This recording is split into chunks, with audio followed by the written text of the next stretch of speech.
बिहार घूमने का वक्त है, जेपी नड्डा जी के पास राजस्थान जाकर झूठ परोसने का वक्त है, लेकिन इनमें से किसी के पास यह वक्त नहीं है कि वो जाकर मणिपुर में लोगों का हाल जान सकें, उनके आंसू पोंछ सकें। और गृह मंत्री अमित शाह से मेरा पलटकर सवाल है, आतंकियों की बात करने का ना अब आपको और आपके आका को जरा सा भी नैतिक अधिकार नहीं है।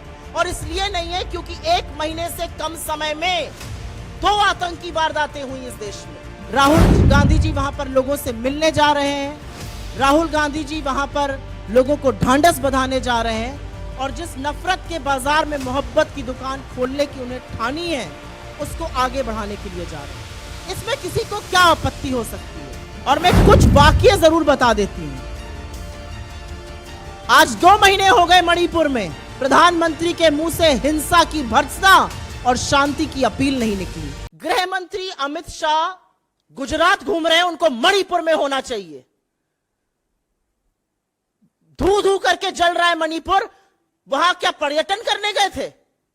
इस देश के गृह मंत्री हैं।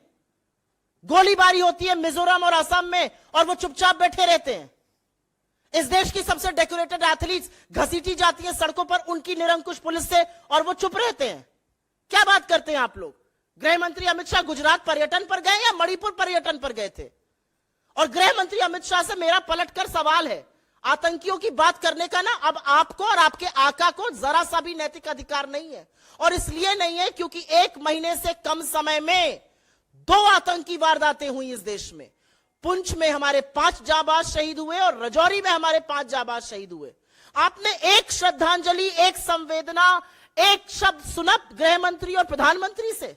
प्रधानमंत्री को क्या लगता है हमारे जाबाज शहीद हो गए, आतंकी हमले में शहीद होंगे, उसकी जिम्मेदारी टेरर ऑर्गेनाइजेशंस ले रही हैं, और प्रधानमंत्री के मुंह से एक शब्द नहीं फूटता है? तो उससे क्या आतंक नहीं हो रहा है? गृह मंत्री पहले इन बातों का जवाब दे। शर्म आनी चाहिए। अगर कोई और होता तो अपने पद से अभी तक रिजाइन कर दिया होता। सारे सरकार को और सारे समाज को पता है कि बृजभूषण शरण सिंह को कौन बचा रहा है, और उनको बचाने वाले अमित शाह और नरेंद्र मोदी हैं।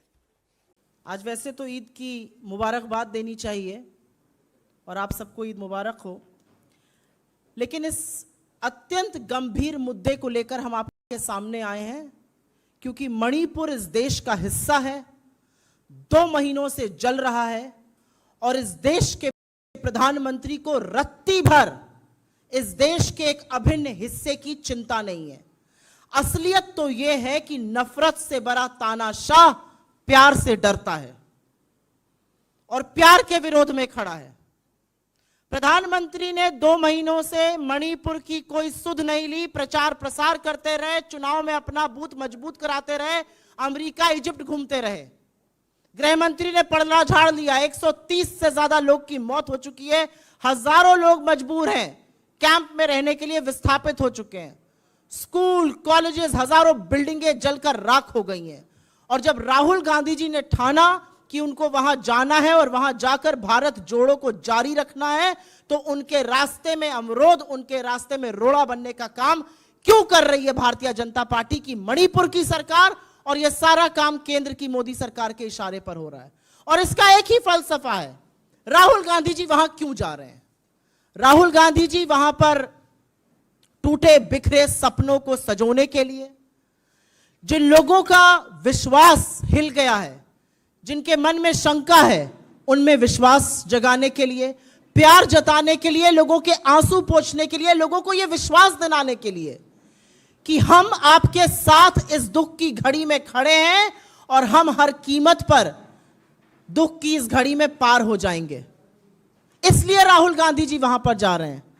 राहुल गांधी जी वहां पर प्रेम का संदेश देने जा रहे हैं, राहुल गांधी जी वहां पर लोगों से मिलने जा रहे हैं, राहुल गांधी जी वहां पर लोगों को ढांढस बंधाने जा रहे हैं, और जिस नफरत के बाजार में मोहब्बत की दुकान खोलने की उन्हें ठानी है, उसको आगे बढ़ाने के लिए जा रहे हैं। इसमें किसी को क्या आपत्ति हो सकती है? राहुल जी मणिपुर पहुंचते हैं, इंफाल के एयरपोर्ट से निकलते हैं, महज 20 किलोमीटर दूर उनका काफिला चलता है और विष्णुपुर में उसको रोक लिया जाता है। उस काफिले को क्यों रोका गया? पहले इसी प्रशासन ने कहा आप बाय रोड जा सकते हैं, उस काफिले को रोका जाता है और जिन लोगों में थोड़ी सी आशा और थोड़ी सी उम्मीद जगी थी, तो कोई तो है जो हमारे साथ खड़ा है, वहां लोग आ जाते हैं, वहां गांव के लोग इकट्ठे हो जाते हैं और उन गांव की महिलाओं पर बर्बरता और निरंकुश पुलिस टीयर गैस के गोले दागती है। ये मणिपुर के लोग हमारे देश का हिस्सा हैं, ये हमारे भाई बहन हैं, जिनसे इस देश का एक बेटा उनकी खैर खबर लेने जा रहा है, उनको प्यार जताने जा रहा है, उनको ये विश्वास जताने जा रहा है कि आप हमारे देश का एक अभिन्न हिस्सा हैं, आप भारत का एक अभिन्न हिस्सा हैं और परीक्षा की इस घड़ी में हम आपके साथ खड़े हैं। वहां से उनको रोक दिया जाता है और प्रशासन जिसने परमिशन दी थी, ऑब्वियसली उनके पास ऊपर से फोन आता है, उनके पास तानाशाहों का फोन आता है और प्रशासन उनसे कहता है कि नहीं, अब आप ऐसे नहीं जा सकते, अब आप हवाई जहाज से जाइएगा। वो जैसे भी जाएंगे, वो जाएंगे जरूर। और मुझे ऐसा लगता है कि प्रशासन ये रोककर कहीं ना कहीं ये साबित कर रहा है कि वो कितना डरते हैं। नफरत करने वाले लोग मोहब्बत से क्यों डरते हैं, प्यार से क्यों घबराते हैं। प्रधानमंत्री के पास मेरा बूथ सबसे मजबूत करने का टाइम है, अमित शाह जी के पास बिहार घूमने का वक्त है, जेपी नड्डा जी के पास राजस्थान जाकर झूठ परोसने का वक्त है, लेकिन इनमें से किसी के पास यह वक्त नहीं है कि वो जाकर मणिपुर में लोगों का हाल जान सकें, उनके आंसू पोंछ सकें। ऐसा क्यों है? और इस बात का जवाब तो मिलना चाहिए कि ऐसा क्यों हो रहा है। ऐसा इसलिए हो रहा है क्योंकि तानाशाह घबराता है। तानाशाह को लगता है अगर भारत जुड़ गया और भारत जोड़ने पर यह आदमी आमादा है, तो कहीं ना कहीं मेरी जो नफरत और डर के बूते पर बनाई हुई इमारत है वो ध्वस्त हो जाएगी, और वो ऑलरेडी ध्वस्त होना शुरू हो गई है। तो हम जितनी भर्त्सना करें इसकी कम है। राहुल गांधी जी इस देश के एक हिस्से में उन लोगों से मिलने गए हैं जो 2 महीने से पीड़ित हैं, उनके आंसू पोंछने गए हैं, उनको मोहब्बत जताने गए हैं। उनको रोकना पाप है। और क्या जुर्म है? इस देश में किसी के घाव पर मरहम लगाना जुर्म है? इस देश में देशवासियों का हालचाल पूछना जुर्म है? किसी से मुलाकात करना आज पाप है? भाईचारा फैलाना पाप है? इसके बारे में जवाब एक निरंकुश तानाशाह और उसकी बर्बर सरकार को जरूर देना पड़ेगा। और मैं कुछ वाकये जरूर बता देती हूं। आज 2 महीने हो गए मणिपुर में प्रधानमंत्री के मुंह से हिंसा की भर्त्सना और शांति की अपील नहीं निकली। यह भी सच है कि अमित शाह वहां दौरे पर गए और जब वो वापस आए तो हिंसा और बढ़ी और लोगों की मौतें हुई। तो क्या प्लान क्या है?